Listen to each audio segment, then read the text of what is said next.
brakowało mi tych zabaw.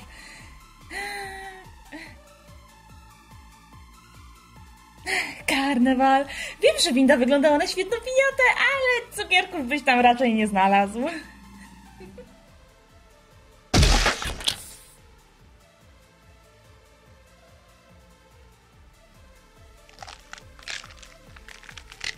Cukiereczek jeden był i chętnie bym się zrewanżował za to, jak namieszała między mną a Olgiertem. Sam mieszasz w związkach. Niby masz chłopaka, a latasz za każdym pierwszym lepszym facetem. Win siebie, nie ją. Ty też chcesz pierdol... groźnie. Ale taka prawda. Pogódź się z nią i zrób coś ze swoim życiem. Daleko tak nie zajdziesz. Mam przypomnieć, przez kogo doszło do tej sytuacji? Przez kogo Olgierd jest w niebezpieczeństwie? Obiecuję ci, że jeśli nie znajdę go żywego, to ty będziesz kolejnym martwym Campbellem do kolekcji. Nie nazywaj mnie tak. Od lat noszę nazwisko Rival. Chłopaki, może byście się wzięli do roboty, a nie... Co ja, wszystko mam sama robić?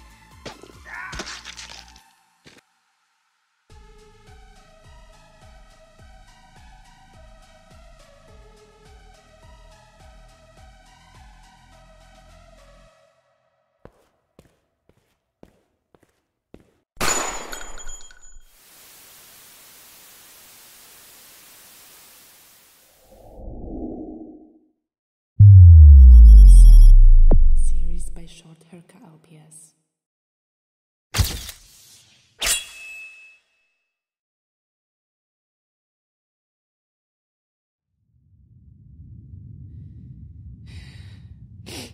Świetnie. Utknęłam w tej windzie. Nikt po mnie nie przyjdzie. Umrę tu sama. O'Reilly. Nie mogę jej przecież zostawić. Muszę się stąd wydostać.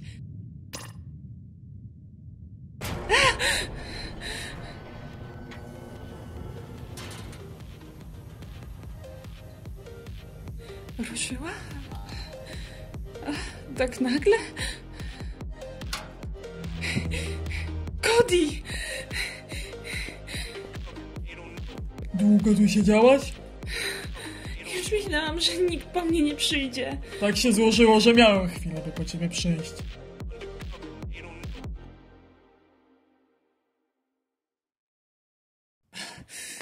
Odsuń się, Roman.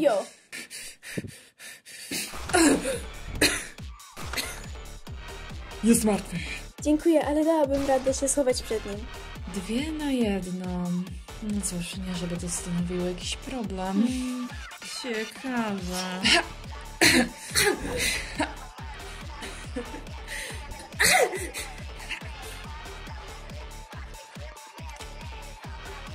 Dobra, powinniśmy mieć go z głowy. Uważaj! Kurwa! Jezu, Lucario! Puszczaj mnie!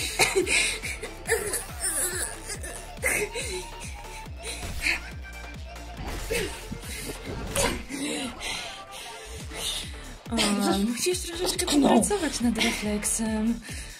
A za to ty!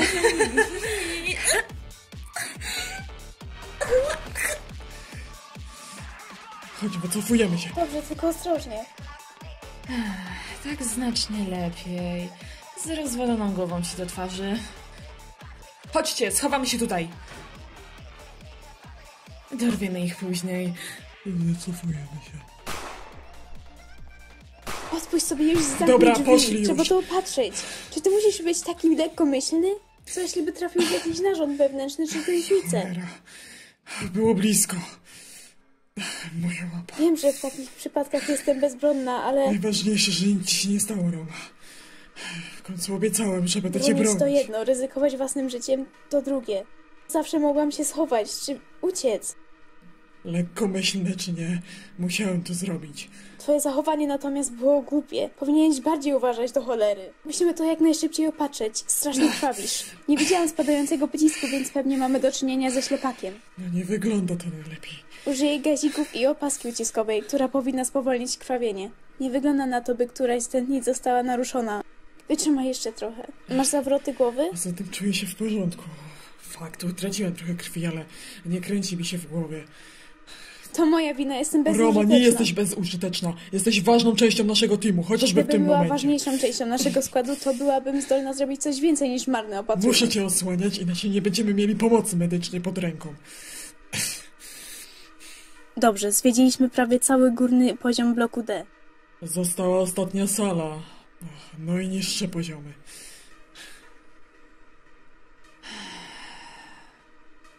Na niższych poziomach nikogo nie znajdziemy. Garcia wie, że wtedy byłby w pułapce. Będąc na górze, ma jeszcze szansę uciec. Co jeśli szef już... Jeśli jednak... Roma, spokojnie. Zaszliśmy tak daleko, nie możemy się wycofać.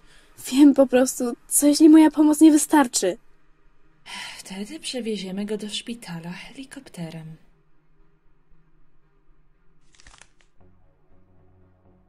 Helikopterem? Mówiłam, że Scott nam pomoże z obstawą. To mój znajomy policjant. Macie układy z policją? Oczywiście, że tak. Z pewnością z tym jednym, który jest po naszej stronie. W końcu... obiecał to komuś.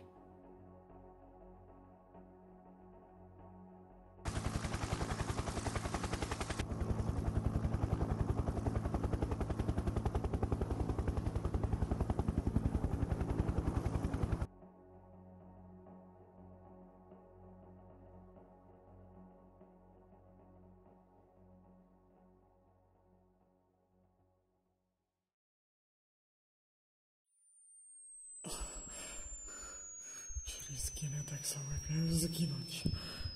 Jako marny eksperyment. Cholera, nie mogę się nawet skupić, wszystko tak mi boli. Może to i lepiej.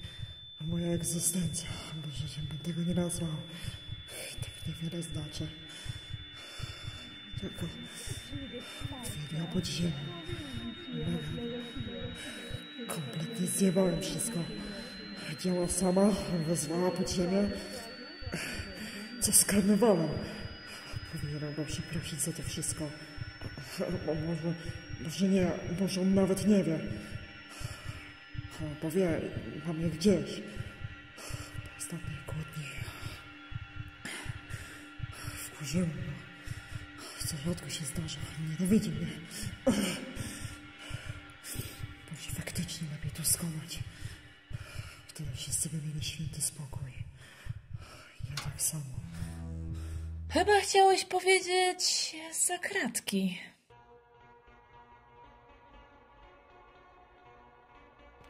Szefie! Żeż mówiłam, że Ruby jest beznadziejna. Ruby?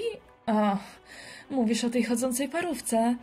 Jej malutka główka genialnie się roztrzaskała o ścianę. Delikatna niczym skorupka jajka. Nie widziałem cię kilka lat, obiekcie A2. A1. Nie zapominaj, że to ja jestem oryginałem. Pewnie długo ci zajęło zmienianie tego w papierach, ha? Udowodnienie, że nie jesteś dzieckiem z probówki.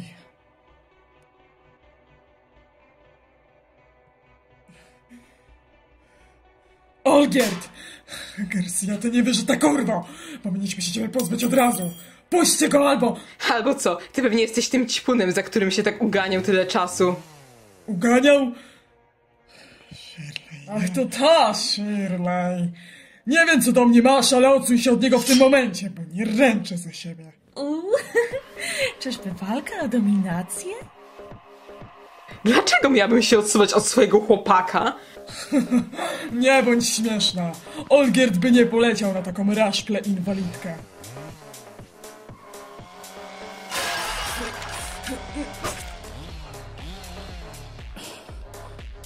Kto by pomyślał, że po takim czasie znowu się spotkamy? Obiekty A, B i D. Ci ocalali. Mogłoby się wydawać, że to wszystkie elementy eksperymentalnej układanki.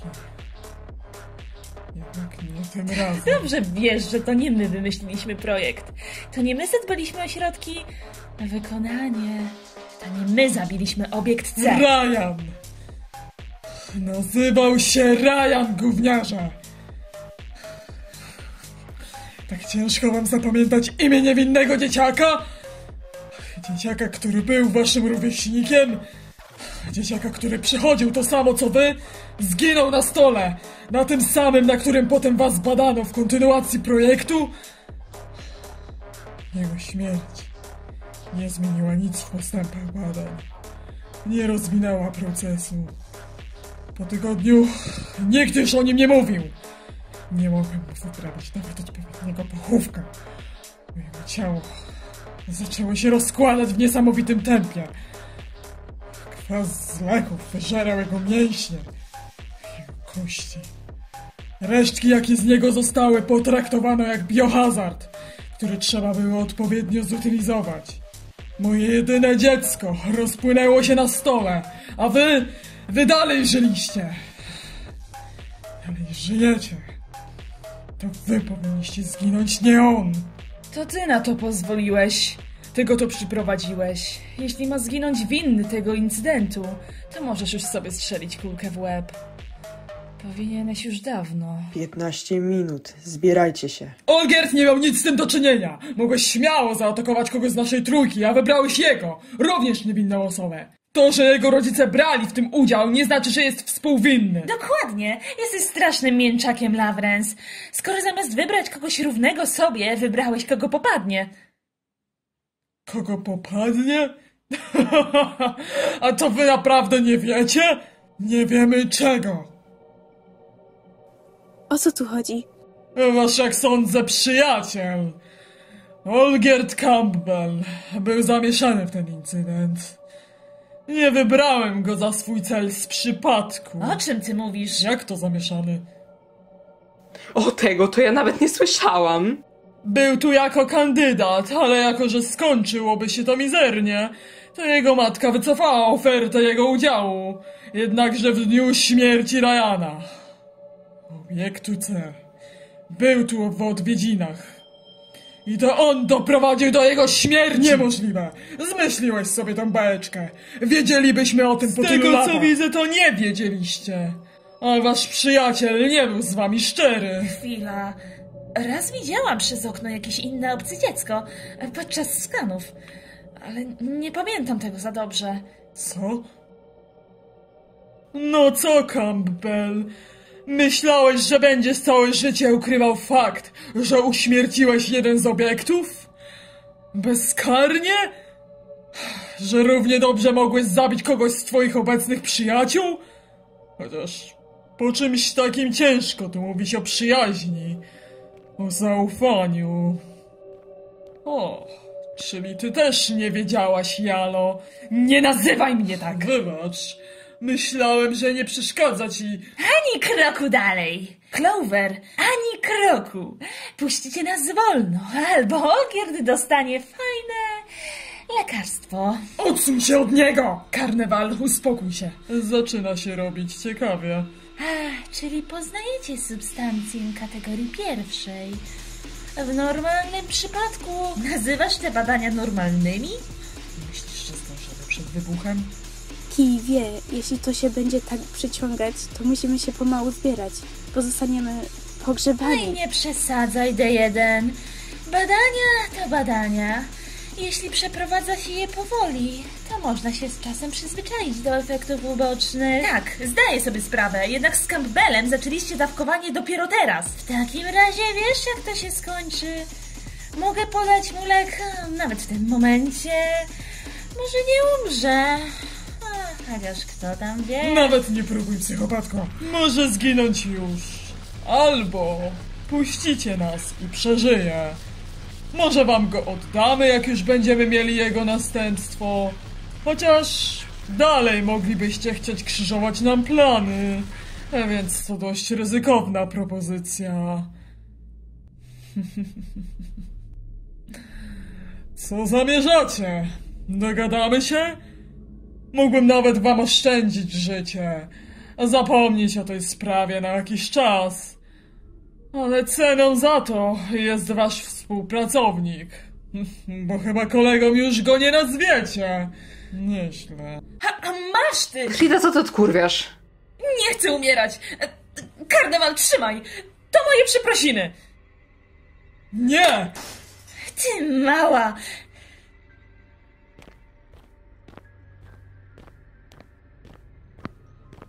Olgierd, wszystko w porządku? Wiem, że boli, ale proszę, wytrzymaj jeszcze trochę. Znowu. Będziesz mnie nosił na rękę. Olgierd, wszystko w porządku. Wiem, że boli, ale jeszcze trochę. Proszę cię, wytrzymaj jeszcze trochę. Tak się cieszę, że żyjesz. Tęskniłem. Ty nawet nie wiesz, jak bardzo tęskniłem. Tak bardzo cię kocham. Chłopaki, pośpieszcie się, nie mamy za wiele czasu. Chodź, czekaj.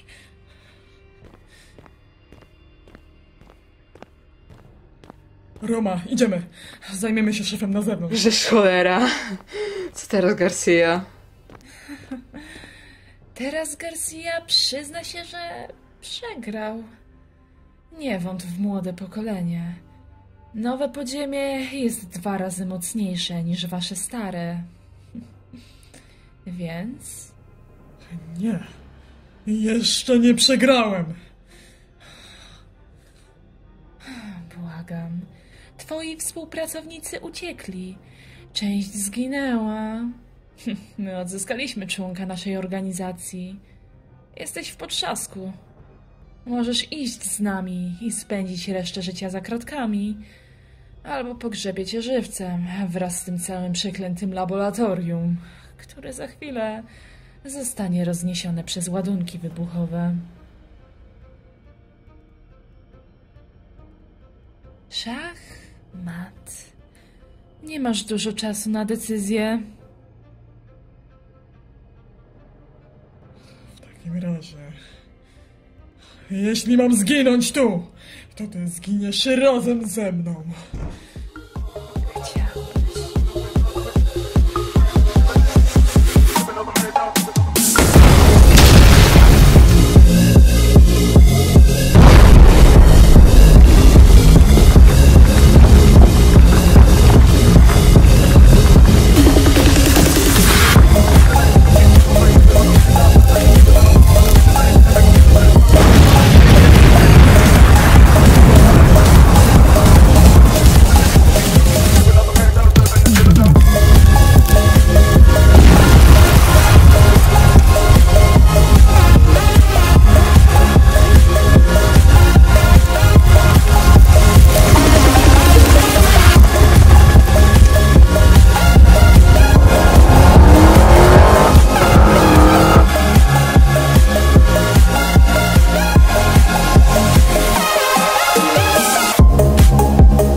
Rzecz. Hej, spokojnie, jestem obok. Jestem przy tobie. Nic ci nie grozi. Nie chciałem cię wystraszyć. To może na następny raz nie gap się na mnie jak zboczeniec, kiedy śpię. Widzę, że siły witalne ci pomału wracają. Jak się czujesz? Bardzo cię boli? Dostałeś dużo leków przeciwbólowych, ale rozważnie. Nie chcemy ci rozwalić wątroby. Jest w porządku. Ej, co ty? Muszę sprawdzić, czy nie zerwałeś szwów tym fikołkiem. Sam pójdę do łazienki i sobie sprawdzę. Nie, słucham. Dasz mi sprawdzić, jak to wygląda tu i teraz. 2 razy tego samego błędu nie popełnię, więc albo zdejmiesz bluzę po dobroci, albo sam to zrobię. Jest w porządku. Mogło być gorzej. Już było gorzej. Wszystko na swoim miejscu. Nic nie krwawi. Zadowolony?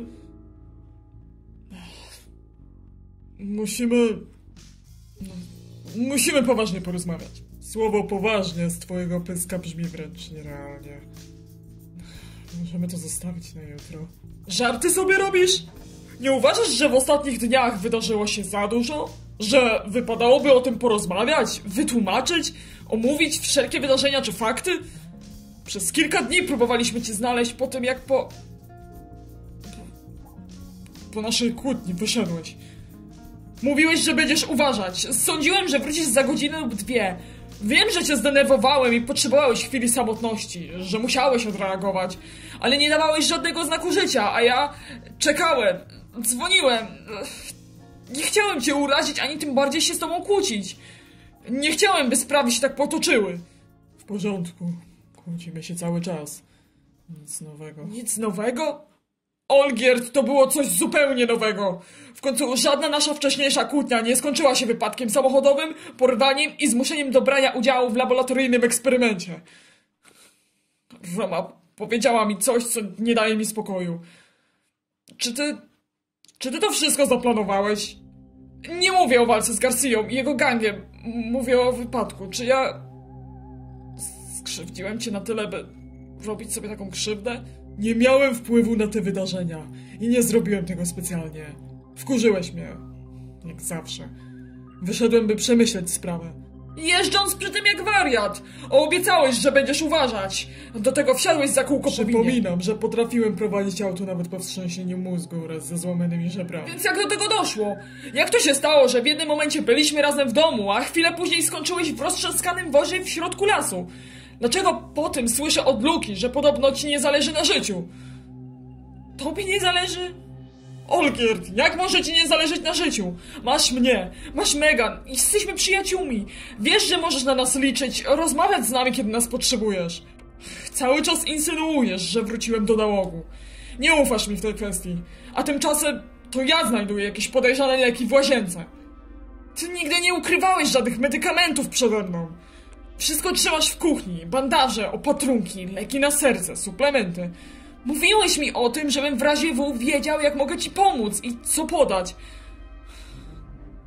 Tych na liście nie było. A internet mi powiedział, że to jakieś antydepresanty.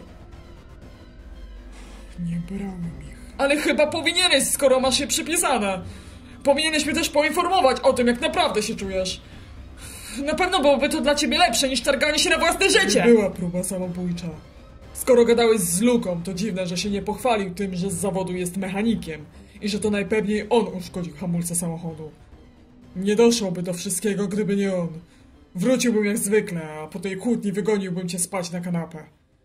Wypadek był planowany, ale na drodze jechałem z dość dużą prędkością. Mogłem kogoś zabić. Wjechałem w las, bo nie miałem innego wyjścia. Więc twierdziłeś, że wolisz stworzyć sobie niebezpieczną sytuację, która nawet groziła ci śmiercią, tylko dlatego, że nie chciałeś poprosić o pomoc? Dzwoniłem do Romy, poinformowałem ją o tym, co się święci.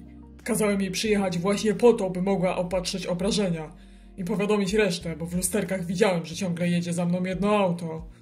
Nawet gdyby sytuacja miała inny bieg wydarzeń, i tak bym trafił na Shirley. Ale nie powiadomiłeś mnie! Myślałem, że wiesz, że jestem po twojej stronie, że zrobiłbym dla ciebie wszystko. Poza tym Shirley.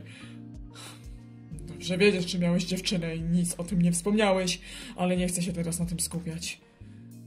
Olgierd, nie możesz być taki lekkomyślny! Już o tym rozmawialiśmy. To dopiero było egoistyczne. Pomyślałeś chociaż, jak ja bym się poczuł? Co bym przeżywał, gdyby tamtej nocy Roma przekazałaby mi inne wieści? Olgierd, ja bym się załamał. Nie mogę cię stracić. Wiesz o tym. Potrzebuję cię. Jesteś moim chłopakiem. Nie możesz tak po prostu z dnia na dzień zniknąć. Poza tym, teraz wszystko łączy się w całość. Jaką znowu całość?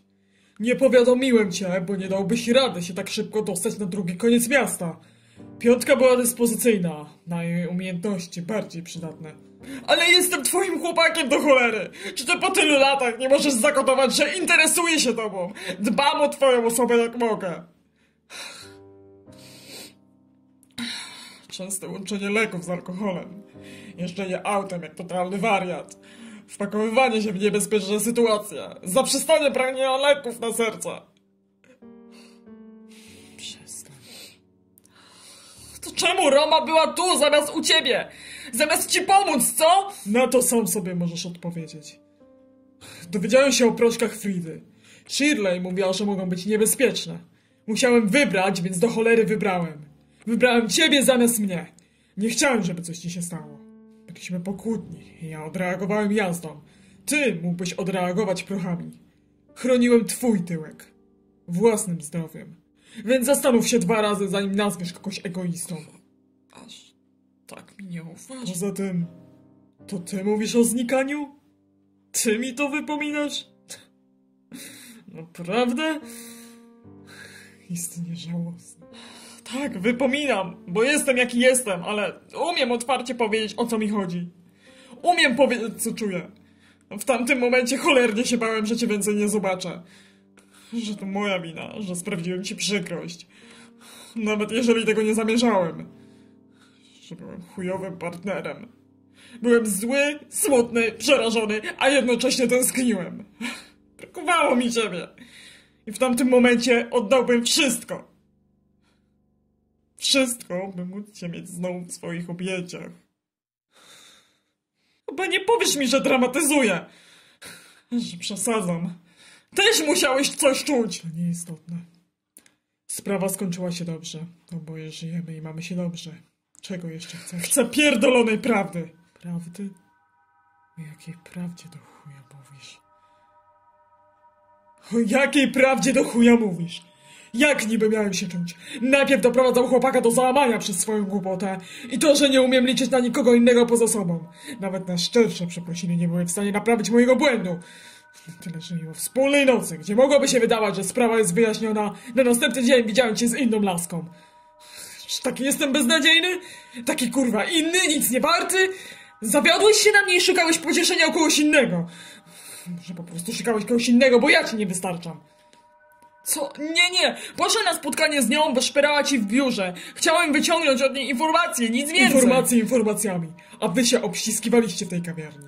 Wiedziałem, że mogłeś zabłądzić, ale nie sądziłem, że aż tak. No tylko później się wypierałeś, że nic się z żadną dziewczyną nie łączy. Stwierdziłeś, że nasz związek to tylko relacja na przyjemności. Mimo że po tylu latach twojego skomlenia w końcu przyznaliśmy, że to coś więcej. Więc tak jakbyś mnie oszukał. Manipulował mną. Jakbyś chciał mnie tylko wykorzystywać. Margiers, nigdy ci nie wykorzystywałem, nie myśl nawet w ten sposób. Jak mam o tym nie myśleć, skoro całe jebane życie ktoś mnie wykorzystuje? Dla wszystkich jestem tylko pierdolonym narzędziem. Każdy się zwraca do mnie, bo chce moich względów przez to, że jestem majętny. Bo mają ze mnie korzyść. Bo mogę im się przydać. Od zawsze tak było. Odkąd byłem pierdolonym dzieciakiem. Mówisz o zaufaniu. Jakie zaufanie? Czym to w ogóle jest i jak w ogóle można komuś zaufać? Kiedy od małego jedyne co słyszałem to nie ufaj nikomu, licz na siebie, bo wszyscy chcą tylko wykorzystać drugą osobę. Przez lata myślałem, że to kłamstwo. Ale z wiekiem zauważyłem, że to po prostu brutalna prawda. Gdybym nie był ważnym elementem dla rodziców, to nawet by mnie nie poczęli. Potrzebowali potomka. Nie po to, by realizować się jako wspaniali rodzice, tak jak próbowali to przedstawiać w mediach, a po to, by mieć dalszą kontrolę nad firmą. By była dalej pod ich przewodnictwem, nie reszty rodziny. Myślisz, że jak pochodzę z bogatej rodziny, to znaczy, że miałem kolorowe życie? Słuchałem bzdur, jak mi wmawiali. Dałem sobą manipulować, bo nie miałem innego wyjścia. Słuchałem ich każdego słowa. Wykonywałem każde polecenie, by chociaż raz. Jeden jebany raz usłyszeć, że są ze mnie dumni. Ale wiesz, nigdy tego nie usłyszałem. Nigdy. Gdybym się pierwszy raz w życiu nie stawił z kwestią edukacji, to byśmy się nawet nie spotkali. Chociaż sam pomysł i tak z czasem uznałem za błąd. Przez to, że nie dość, że w domu byłem poważany, to w szkole było to samo. Tylko dodatkowo byłem bity i poniżany. A ja to znosiłem. Przecież gdybym spróbował oddać, to nie miałby z nimi szans. Kiert, uspokój się trochę. Jak tak to mówić, że mam być szczery, a teraz mnie uspokajasz? Teraz to ja nie zamierzam być spokojny. Cały czas słuchałem twojego pierdolenia. To chociaż raz wysłuchaj mnie. Moi rodzice widzieli, że wracam powity do domu. Wiesz, co z tym zrobili? Nic. Totalnie nic. Dzięki temu przekonali się, że ten rok w stacjonarnej, publicznej szkole to dobra decyzja, że w końcu nauczę się trochę życia. Tak się z życia nauczyłem, że po latach takiego traktowania pierwszy raz poszły nerwy. Miałem wszystkiego i wszystkich dość. Więc opracowałem dość prosty plan. Rozstrzeliłem jednego dnia całą klasę wraz z nauczycielem. Jedno po drugim. Wiesz, co jest z tym wszystkim najlepsze? Nie zmieniło się nic. Nie ruszyło mnie to. Mogłem się tylko śmiać z tego, jak bardzo chciałem się pokazać. Połyknąć swoje ego, pokazując, że mimo słabego ciała też potrafię być męski. Zadbać o siebie, obronić się. Z tym, że później czułem winę. Część osób niczemu nie zawiniła. Może wręcz przeciwnie, w końcu stanie z boku i przyglądanie się to też współuczestnictwo.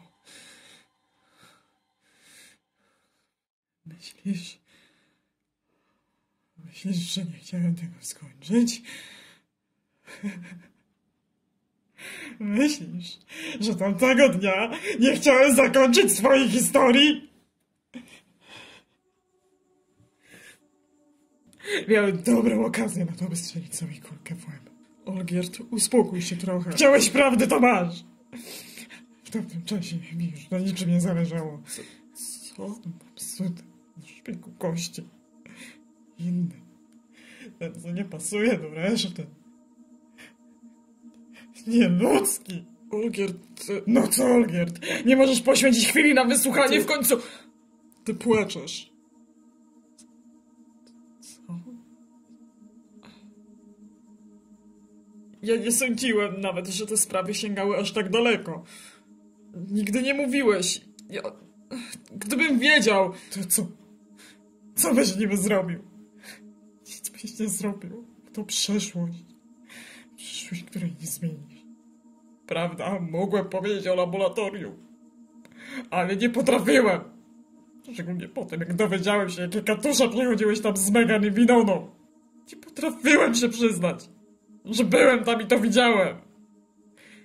Przez lata czułem się okropnie. Jedyne stałe uczucia, jakie mnie ogarniały, to nienawiść i obrzydzenie do tego zepsutego świata. Żyłem, bo musiałem. Nie, bo chciałem. Tak mi przykro, kochane. Tak bardzo mi przykro. Nie wiem, co powiedzieć. Ty byłeś tym, który wprowadził coś więcej do mojego życia. Ty byłeś pierwszą osobą, która się mną zainteresowała. Muszę się nie wydawać, ale zmieniłeś mnie. Choć trochę zmieniłeś. Było mi lżej, wiedząc, że mam chociaż jedną osobę u mojego boku. Różnie między nami bywało, ale byliśmy razem, jako przyjaciele do przyjemności czy jako para. Zacząłem się przekonywać. Próbowałem się otwierać, ale ty za każdym razem musiałeś dawać złudną nadzieję i zamykać furtkę. Potem zniknąłeś. Bez słowa. Na 2 pieprzone lata. 2 najgorsze lata mojego życia. Jestem dumny, że się otworzyłeś, ale proszę cię, uspokój się. Nie chcę, byś dostał kolejnego zawału.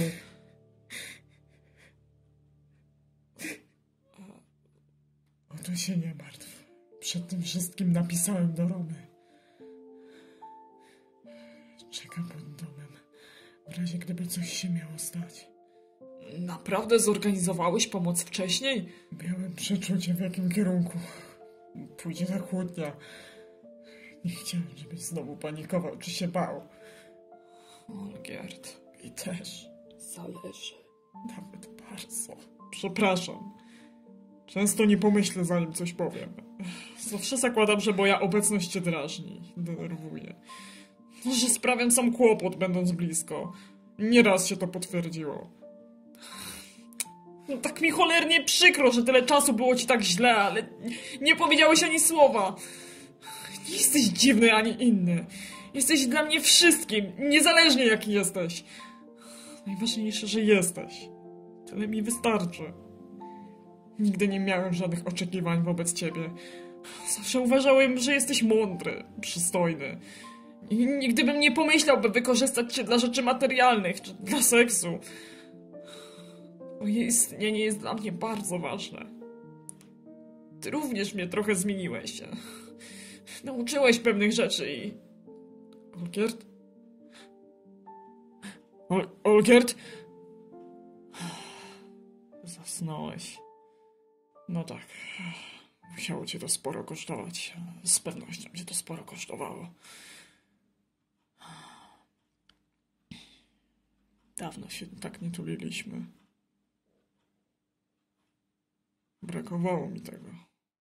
Brakowało mi ciebie.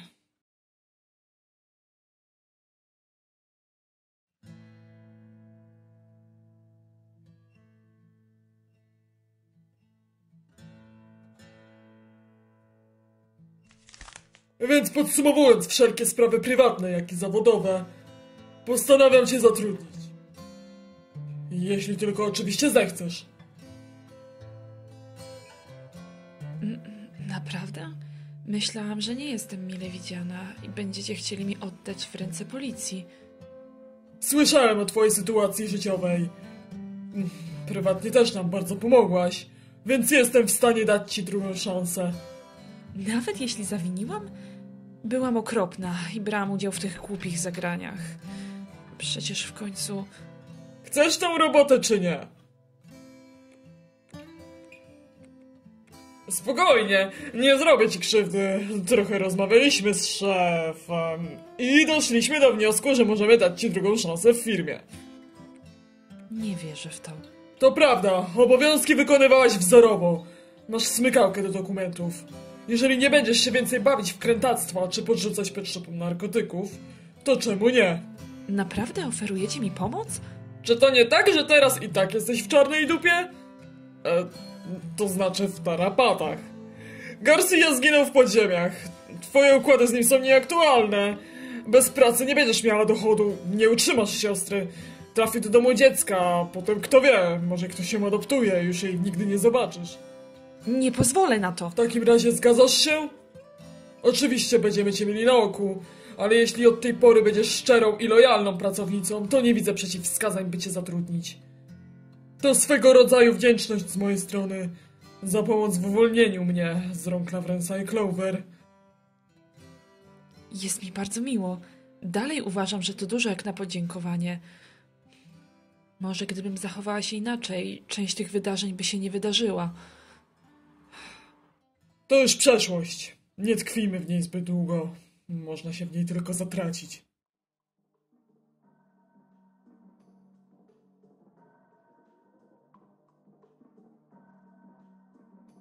Dobrze, postaram się jak tylko mogę w archiwum. Pokażę, że jestem godna stanowiska, no i... zadośćuczynię za swoje zachowanie. No i fajnie. Skoro sprawa ustalona, to możemy się zbierać do domu. Już 17.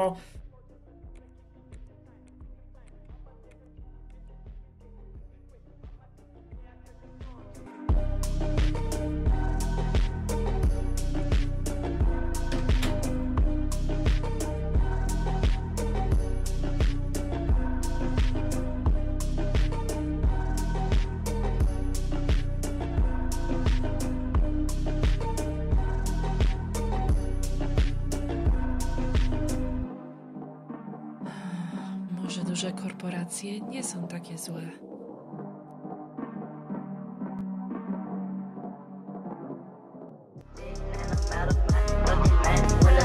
In your presence, you a shiver, put my